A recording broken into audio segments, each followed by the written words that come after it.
Yeah, joining us live now is the former editor of the Sunday Express and OK magazine, Martin Townsend. Martin, it wasn't long ago. She was just up on the balcony there waving to everyone, and that was the last time we ever saw her up there. Yeah, amazing, isn't it? Today she left for the final time. Absolutely, it just seems extraordinary, and all of that joy as well on that day, and the kind of colour and everything else. But I guess what we've seen over the last few days is pageantry of a different sort, you know, and it's been absolutely astonishing to see. And what I've loved about it the most is the fact that it's been the nation mourning alongside the family mourning. You know, there's no sense that the nation has been in any way excluded from any of this process. So it's been the people kind of mourning next to the family, which I think is just extraordinary. And Martin, today was so symbolic as well, because the ceremony we saw here at Buckingham Palace was almost that official handover. The royal family handing over the Queen's body to lie in state. So for the next 4 days, the British public can mourn. Also, you know, there's accents of symbolism as well. We've spoken about Princess Royal Anne's curtsy. King Charles just looking at and glimpsing at the roof of Westminster Hall today. And there was a brooch that Catherine was wearing, and it was the Queen's. I think we've got a picture of it. It looked like it was diamonds, but it was the Queen's. So all this symbolism, and I guess it brings it a bit more private. There you can see it there, these private moments.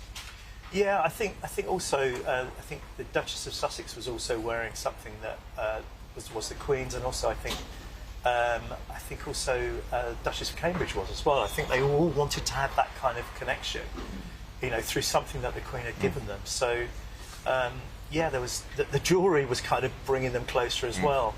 But yeah, they were all mourning in their own way. You know, it was interesting to look at all the faces, and I mean Sophie in particular, Countess of Wessex. The grief is literally etched on her face, I think. Well, the anguish, we were talking about this earlier, the anguish on Harry, William there. Yeah, it's there, isn't it? What did you think of the procession today, all of it? I just thought the procession was astonishing, I really did. And what came across to me was just the silence. I mean, the silence of the people. And obviously there was some clapping and things like that. But generally speaking, it was just people really respectful, just watching silently. And there was a woman that was interviewed actually, and I think she put it absolutely right. They said, "Why have you come along today?" And she said, "I want to see her before we can't see her anymore."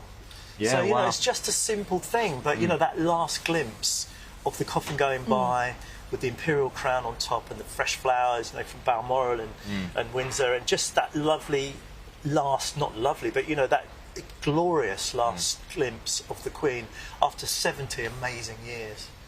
Yeah, I think we've seen the British public articulate the feelings and sum up the feelings of a nation so well after they have gone and paid their respects. You know, we've seen live TV, we've seen our reporter Jonathan Lee there speaking to people, and there was one lady today that said, you know, the Queen was about the three graces: love, hope and faith, and she embodied them, and that's been reflected today. It's quite beautiful. Absolutely, and that's absolutely spot on. And there was another thing I read which saying that she wore duty like a jewel. Yeah, you know, beautiful. which is absolutely amazing. No, I think the people have really been extraordinary today, and also, you know, the fact of queuing for 30 hours. Well, happening now, which is just... It's not quite 30 hours at the moment, but it's up there. Yeah. It's approaching 10. Yeah. But I mean, I think by, you know, sort of by the time we get to sort of 6:30 a.m. Monday morning, you know, the amount of people that would have gone past, I think we're talking sort of 300, 400,000 possibly. Amazing. I do want to ask you about Harry and William. They're right on cue. They're together. It feels like it's a temporary ceasefire for the two of them, and there are scenes that are reminiscent to when they were walking together 25 years ago after their mother's coffin. What do you think about that? I think it feels temporary. I mean, there is a book coming. We know that there's a book coming from Harry that's going to be full of all sorts of revelations, and you know, that's just going to be yet another huge salvo back against the royal family.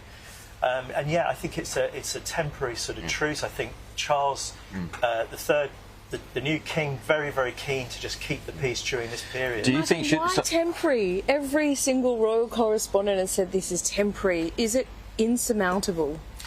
Well, it's insurmountable unless you know, the Duke and Duchess of Sussex decide that they're not going to keep launching these these fusillades. Yeah. But the point is that they've built an entire career around that. That's what they're the doing, book's yeah. been delayed.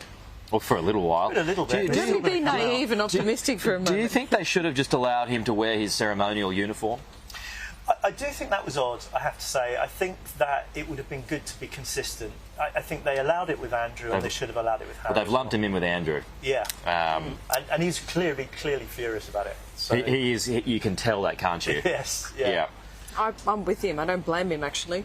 Yeah, I just think you need consistency at times like this. I mean, Yeah. I think if you have a rule, you just apply it. Either neither of them wear it, or they both wear it. Yeah, I mean, yeah. And they did that at Prince Philip's. Yeah, Well, it just feels it needed to be that way. It just feels a bit like he's been singled out in some ways. Yeah, I mean, like Russell was saying a little bit earlier too. I mean, he earned it. He's done his tours. More than enough. Yeah, and he's whatever you think of him, and everyone has strong views of Harry and Meghan. But I think he could have worn his ceremonial uniform today. That's just my take. I think that's right, and I don't think anybody's ever cast any doubt on the fact that Harry did his service. He did it honestly. He did it well, and for a very long time, and he was a committed, military person. So Other than that, though, I thought the procession was stunning. Flawless. I thought it was brilliant. it was really beautiful. Really Martin, beautiful. Well, thank you. we'll talk to you And thank soon. you for having us here, by the way. Exactly. Yeah. You're very welcome.